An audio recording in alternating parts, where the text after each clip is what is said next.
नमस्ते दोस्तों, स्वागत है आपका इस नई कहानी में। दोस्तों, हमारी आज की कहानी है नफरत। दोस्तों, मेरी कामवाली ससुर के कमरे से निकलती तो लंगड़ा लंगड़ा कर चलती थी। वो मुझे बद्दुआ देती कि तुझ पर भगवान का कहर बरसे। ये सुनकर मैं डर जाती थी। एक दिन मैं खुद ससुर के कमरे में देखभाल के लिए गई तो होश उड़ गए थे। मेरे साथ ससुर ने कुछ ऐसा किया था जिसे सुनकर आपके होश उड़ जाएंगे, आंखें फटी की फटी रह जाएंगी आपकी इस कहानी को सुनकर। दोस्तों, आज मेरी शादी को दूसरा दिन था।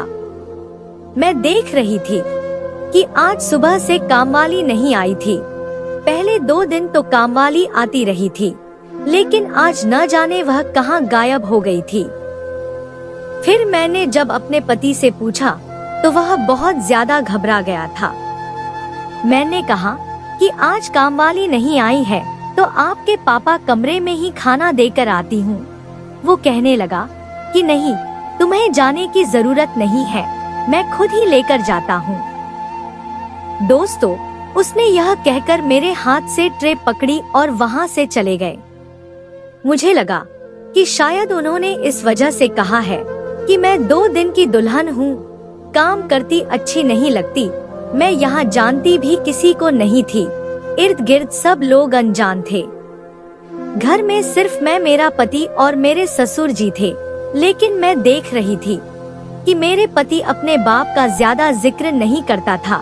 वो बीमार रहते थे, लेकिन मुझे उनके पास नहीं जाने देता था।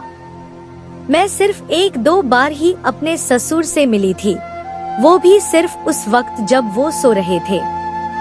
2-3 दिन तक मेरे पति काम पर नहीं गए थे। मैंने उसे कहा कि अपनी शादी को काफी दिन हो गए हैं, लेकिन आप अभी तक काम पर क्यों नहीं जा रहे हो?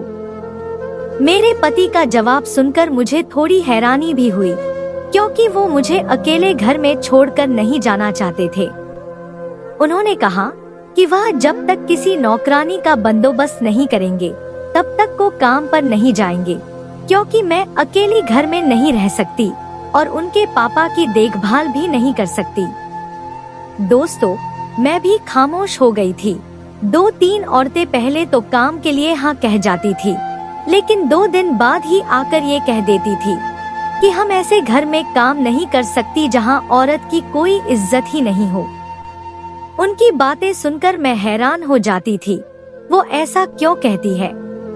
मेरी पति मेरी बहुत इज्जत करते थे और किसी लड़की की तरफ आंख उठाकर भी नहीं रखते थे।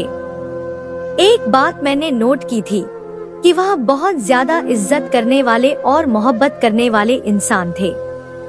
मैंने जब अपने पति से इस बारे में बात की तो कहने लगे कि कोई भी औरत आए तुम उससे बात न किया करो, मैं खुद काम पर रख लूंगा जिससे रखना होगा। मैं खामोश हो गई थी। कुछ दिन बाद एक औरत आ गई काम के लिए, लेकिन वो बिल्कुल खामोश रहती थी। घर में भी डरी सहमी सी रहती थी, मुझसे भी ज्यादा बात नहीं करती थी। मैं छोटी थी जब मेरे बाप का देहांत हो गया था। मेरा दिल करता था कि मैं अपने ससुर की देखभाल करूं, उन्हें अपने बाप की जगह दूं, क्योंकि मैं हमेशा सोचती थी कि मेरा बाप नहीं है, मेरा ससुर भी मेरा बाप ही होगा। लेकिन मेरा पति था कि मुझे अपने बाप के करीब तक नहीं जाने देता था।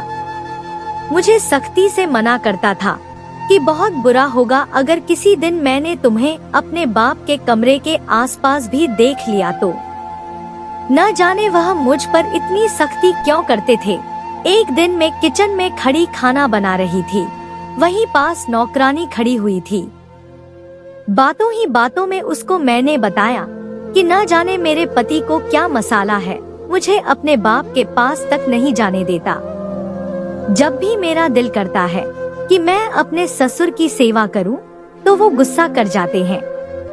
मैंने कभी जिंदगी में अपने बाप की सेवा नहीं की थी, तो इसीलिए मेरा दिल करता है। वो एकदम से कहने लगी कि तुम्हारा पति बहुत अच्छा करता है कि तुम्हें अपने बाप के करीब तक नहीं जाने देता, और तुम्हारे लिए अच्छा होगा कि तुम अपने ससुर के पास भी न जाओ। मैं हैरत से उस नौकरानी की तरफ देखने लगी। वो भी मेरे ससुर के बारे में ऐसी बातें कर रही थी। मुझे गुस्सा तो आया, लेकिन मैं खामोश रही। उस दिन नौकरानी को कोई काम नहीं था, जिसकी वजह से जल्दी काम से चली गई थी। इसी वजह से मुझे ही अपने ससुर के कमरे में खाना लेकर जाना पड़ा। दोस्तों, मैं उनके कमरे में गई, उनके साइड टेबल पर खाना रखा और उन्हें जगाने लगी। थोड़ी देर बाद उनकी आंख खुली तो अभी मुझे देख ही रहे थे। इससे पहले के कुछ कहते, अचानक ही दरवाजा खुला और मेरे पति कमरे में दाखिल हो गए। उसने गुस्से में एकदम से उस समय मेरा बाजू पकड़ लिया और घसीटने वाले अंदाज में मुझे कमरे से बाहर लेकर गया। मैं बहुत ज्यादा घबरा गई थी, उन्हें क्या हो गया। वो गुस्से से मुझे कहने लगा कि मैंने कितनी बार मना किया है कि मेरे बाप की कमरे में न जाया करो, इसके बावजूद भी तुम उनके कमरे में गई हो। अगर कुछ हो जाता तो मुझसे बुरा कोई नहीं होता। मुझे उनकी बात की समझ नहीं आई थी कि वह ऐसा क्यों कह रहे थे, कि इतना गुस्सा करने वाली बात नहीं थी। उसके बाद वो मेरा बाजू पकड़े मुझे कमरे में लेकर आए और बाहर से दरवाजा बंद कर दिया। मैं उनका रवैया समझ नहीं पा रही थी कि न जाने क्यों ने अपने बाप से इतनी ज्यादा नफरत होती है।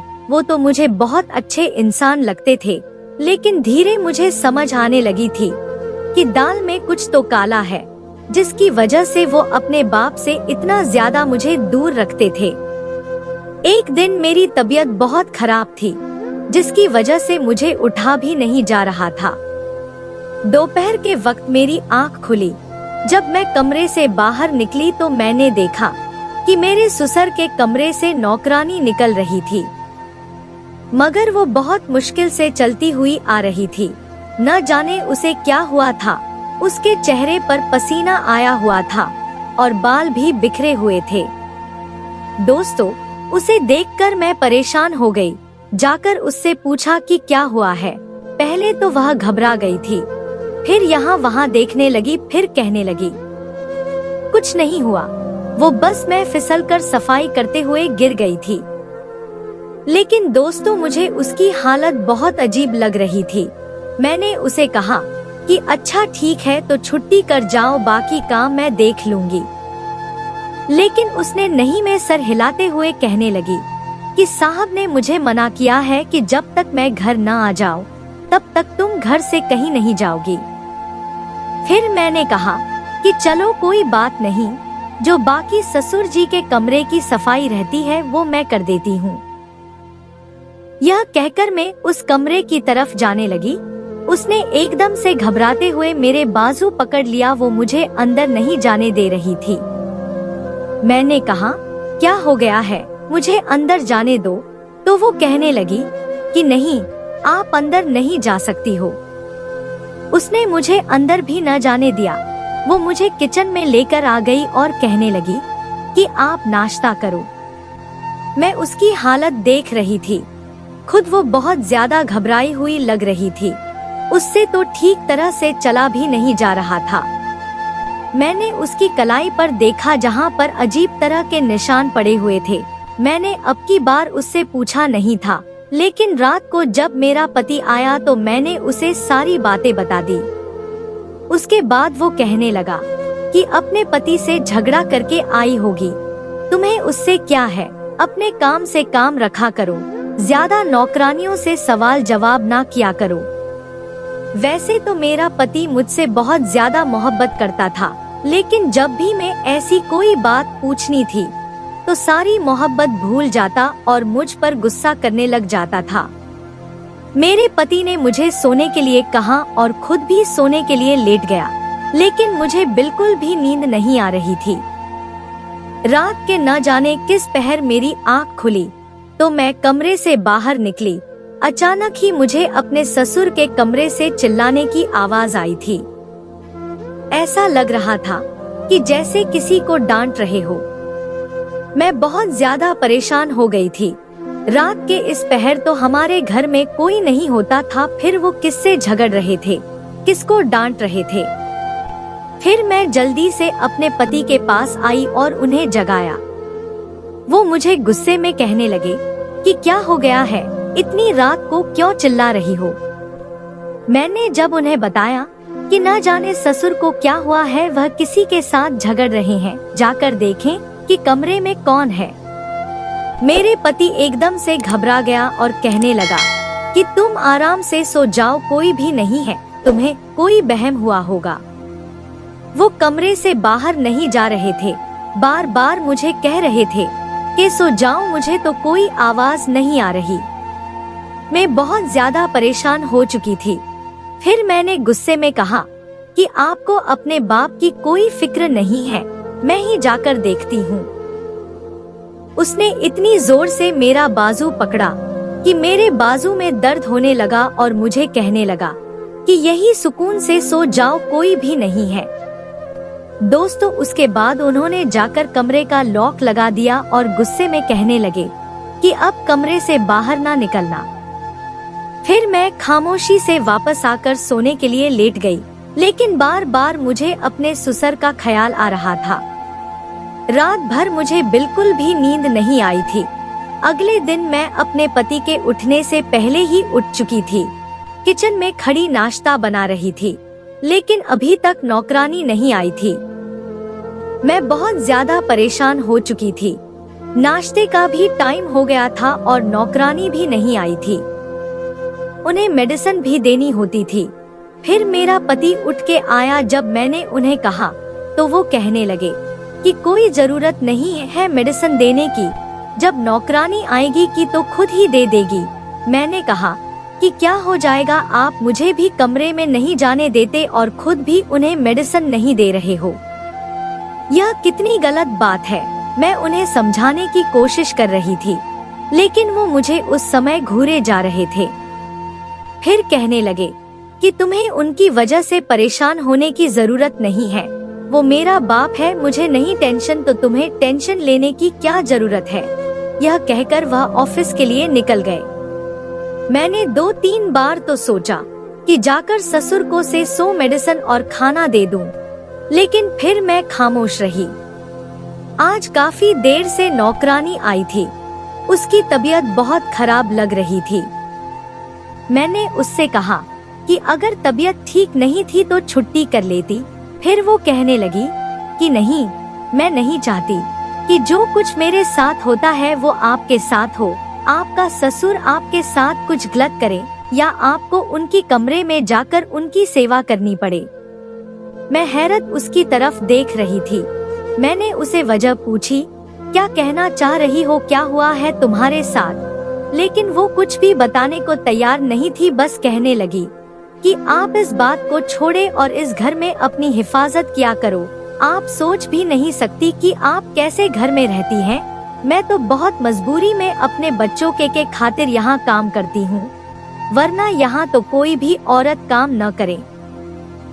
फिर खाने वाले ट्रे उठाकर मेरे ससुरा के कमरे की तरफ चली गई। मैं खामोशी से अपने काम में बिजी हो गई थी। मैं किचन के काम खत्म करके लाउंज में आई तो देखा कि नौकरानी लंगड़ाते हुए मेरे ससुर के कमरे से निकल रही थी। दोस्तों, अब मैं हैरत से आज फिर उसे देख रही थी कि आज फिर उसकी हालत ऐसी कैसे हो गई है।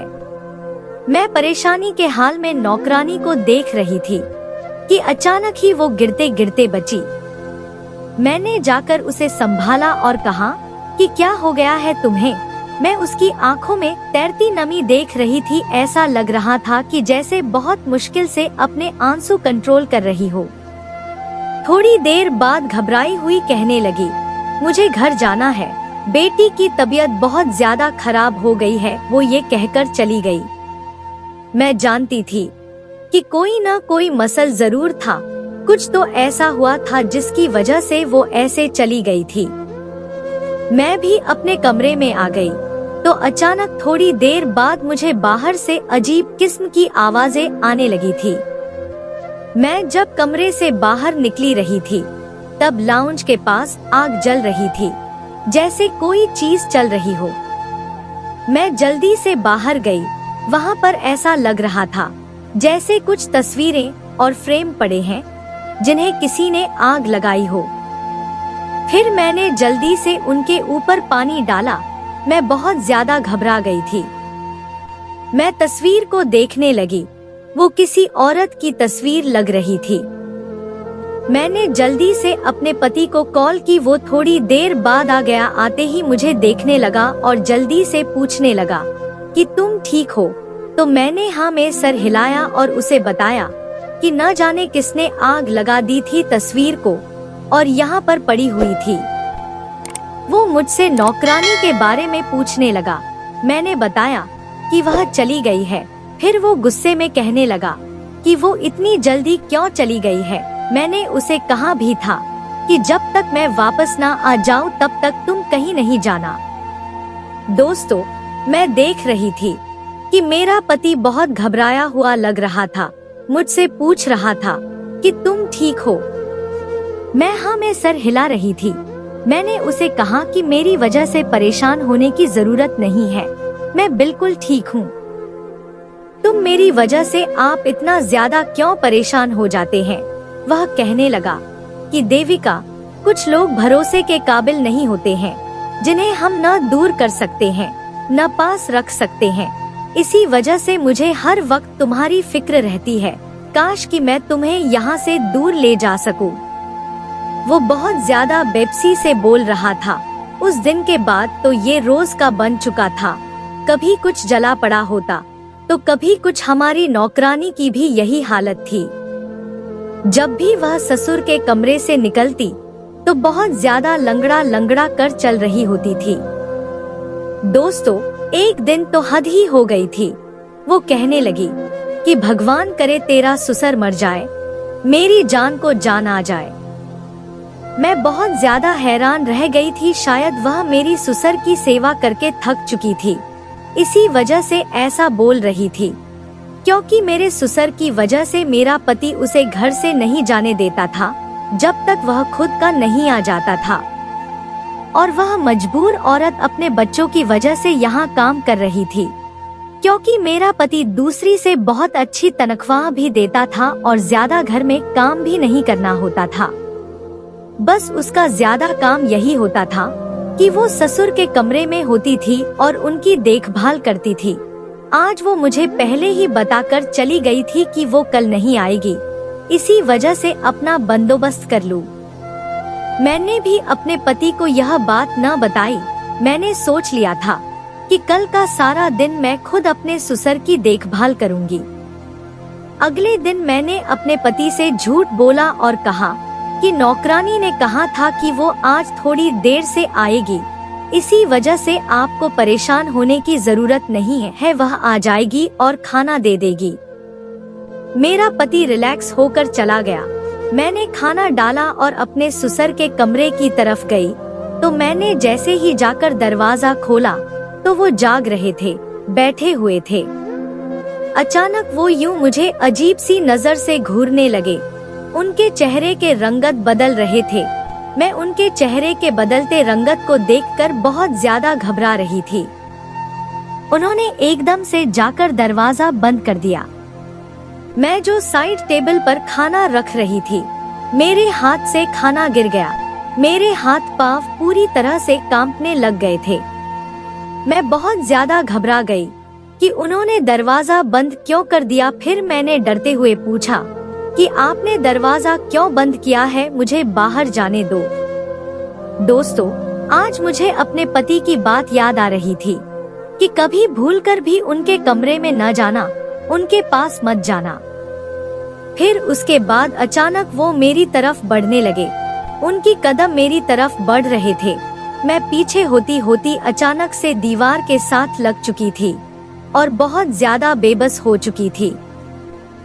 कभी मैं बंद दरवाजे को देखती तो कभी मैं उनकी तरफ देखती। अगले ही लम्हे कमरे में मेरी चीख बुलंद हुई थी। मैं चिल्लाते हुए उन्हें बोल रही थी कि जाने दो, मुझे छोड़ दो। दोस्तों, आज मुझे नौकरानी की भी बात याद आ रही थी।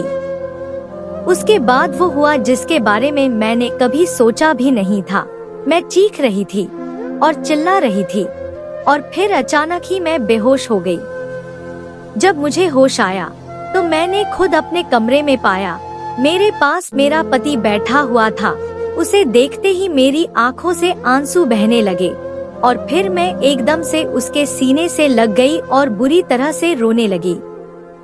वो मुझे देखकर कहने लगा, तुम ठीक तो हो, जबकि वह अच्छी तरह जानता था कि मैं ठीक नहीं हूँ। मैं सर हिला रही थी। मैंने रोते हुए कहा कि मुझे यहाँ से जाना है, मुझे यहाँ से कहीं दूर ले जाओ, तुम्हारा बाप बहुत जालिम आदमी है। मैं बहुत ज्यादा रो रही थी। वह कहने लगा कि मैंने तुम्हें हमेशा मना किया था कि मेरे बाप से बच के रहना, जहाँ भी वो हो वहाँ मत जाना, लेकिन तुम्हें मेरी कोई बात समझ आई। मेरा सारा वजूद कांप रहा था। वो मुझसे कहने लगा, हकीकत जानना चाहती हो कि मेरा बाप ऐसा क्यों है तो सुनो। मुझे बचपन से ही अपने बाप से बहुत ज्यादा नफरत थी। मैंने हमेशा अपने बाप को अपनी माँ पर जुर्म करते हुए देखा था। तुम सोच भी नहीं सकती कि मेरा बाप कैसा आदमी है। मेरी बहनें भी है जो कभी इस घर में नहीं आई, पता है, क्योंकि उन्हें अपने बाप से बहुत ज्यादा नफरत है। देवकी, जानती हो मैं कितनी मुश्किल से शख्स के घर में बर्दाश्त करता हूँ। मेरा बस नहीं चलता कि घर से बाहर फेंक दूं, लेकिन फिर सोचता हूँ कि वो बाप है, मैं ऐसा कैसे कर सकता हूँ। उन्होंने हमारी माँ के साथ ऐसा किया था और मैं उनके साथ ऐसा नहीं कर सका। हमारी माँ को छोड़ो, हर औरत के साथ ही ऐसा करते थे। दोस्तों, अचानक ही मेरे पति की आंखों में आंसू बहने लगे थे। मैं उसकी तरफ देख रही थी। ऐसा लग रहा था कि जैसे उसमें हिम्मत नहीं है कि वो मुझे पूरी सच बता पाए। अपने ससुर का इतना सुनने के बाद ही मुझे तो हैरत हो रही थी। फिर मैंने कहा कि मुझे सारी हकीकत बताएं। पहले तो वो खामोश रहा, जैसे मुझे बताना ही नहीं चाह रहा हो। फिर कहने लगा, हम छोटे छोटे थे तो हमने हमेशा यही देखा था। हमारे बाप को औरतों से बहुत ज्यादा नफरत थी। जब भी उन्हें गुस्सा आता तो वो अम्मा पर हाथ उठाते और अम्मा को बहुत ज्यादा मारते थे। हम सब बहन भाई बहुत ज्यादा डर जाते थे।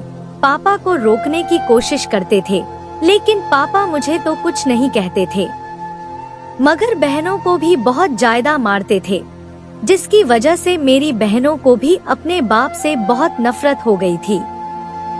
नफरत तो मुझे भी अपने बाप से बहुत ज्यादा थी, लेकिन कभी मैं उनके सामने बोल नहीं पाता और वक्त गुजरने लगा। मेरे बाप से मेरी माँ पर इतना ज्यादा जुर्म किया कि आखिर में अम्मा ने तंग आकर अपनी जिंदगी खत्म कर ली, क्योंकि वह अब और पापा का जुर्म बर्दाश्त नहीं कर सकती थी। इसी वजह से हमारी माँ ने अपनी जान दे दी और हमें अकेला छोड़ गई। उसके बाद अपनी बहनों की हिफाजत मैं ही करता था। उनकी शादी भी मैंने ही की है। हमारे बाप को इनकी कोई फिक्र नहीं होती थी। इसी वजह से मुझे अपने बाप से बहुत ज्यादा नफरत हो गई है। लेकिन वक्त गुजरने लगा। शायद उन्हें इस बात का एहसास हो गया था कि उनके जुर्म से तंग आकर उनकी बीवी ने खुदकुशी की है, लेकिन उसके बाद धीरे धीरे औरतों से बहुत ज्यादा डरने लगे थे। मेरी माँ उनके ख्वाब में आती उन्हें यही कहती थी कि वो उन्हें कभी माफ नहीं करेगी। उन्हें औरतें से बहुत ज्यादा डर लगने लगा था। उनके करीब कोई भी औरत जाती तो ऐसा ही उसके रवैया करते थे, उसे मारने लग जाते, या उन्हें औरतों को देखकर बहुत ज्यादा गुस्सा आता था, या फिर वो ऐसे हो जाते थे। इसी वजह से मैं हमेशा तुम्हें अपने बाप से दूर रखना चाहता था। मैं नहीं चाहता था कि कभी तुम्हें मेरे बाप की असलियत मालूम हो। दोस्तों, मेरा पति आंसू छुपाते हुए बता रहा था। उसकी आंखों से बहुत ज्यादा आंसू बह रहे थे। शर्मिंदगी से उसकी निगाहें झुकी हुई थी। ऐसा लग रहा था कि जैसे वो मुझे अपने बाप की हकीकत बताते हुए बहुत ज्यादा शर्मिंदा हो रहे हों। बता रहा था, उसकी आंखों से बहुत ज्यादा आंसू बह रहे थे। शर्मिंदगी से उसकी निगाहें झुकी हुई थी। ऐसा लग रहा था कि जैसे वो मुझे अपने बाप की हकीकत बताते हुए बहुत ज्यादा शर्मिंदा हो रहे हों। मैं हैरान हो रही थी कि किसी शख्स को इतनी ज्यादा औरत जात से नफरत कैसे हो सकती है। मुझे तो जैसे कुछ हो रहा था ये सब कुछ सुनकर। मैंने अपने पति की तरफ देखा और कहा कि आपके बाप को औरत से इतनी ज्यादा नफरत क्यों है, वो ऐसा क्यों करते हैं ऐसे। मेरा पति खामोश हो गया और कहने लगा कि मैं और कुछ नहीं बता सकता। फिर मैं जिद करने लग गई, क्योंकि मुझे जानना था कोई तो वजह थी, वरना कोड यूं ही तो नहीं किसी से इतना ज्यादा नफरत करता। क्या उन्हें अपनी माँ से भी इतनी ज्यादा नफरत थी? मैं तो पूछे जा रही थी, लेकिन वो मुझे कुछ भी नहीं बता पा रहे थे। अचानक ही कहने लगे कि उन्हें सबसे हमेशा ही नफरत थी। मैंने अपने पति की तरफ देखा और कहा, जानते हो, जब भी नौकरानी उनके कमरे में जाती थी उनकी देखभाल करने के लिए, उन नौकरानियों पर भी ऐसे ही जुल्म करते थे, हाथ उठाते थे, ऐसे ही उसकी भी पिटाई कर देते थे। दोस्तों, फिर मेरा पति कहने लगा कि मैं सब कुछ जानता हूँ, लेकिन मैं भी मजबूर था, कुछ नहीं कर सकता था। मैं चाहता तो अपने बाप के देखभाल खुद कर सकता, लेकिन मैं उन्हें इस काबिल ही नहीं समझता कि उनकी देखभाल करूं। क्योंकि उन्होंने जो कुछ मेरी माँ के साथ किया, मेरी बहनों के साथ किया, बल्कि हर औरत के साथ किया, उसकी वजह से मैं कभी उन्हें माफ नहीं कर सकता।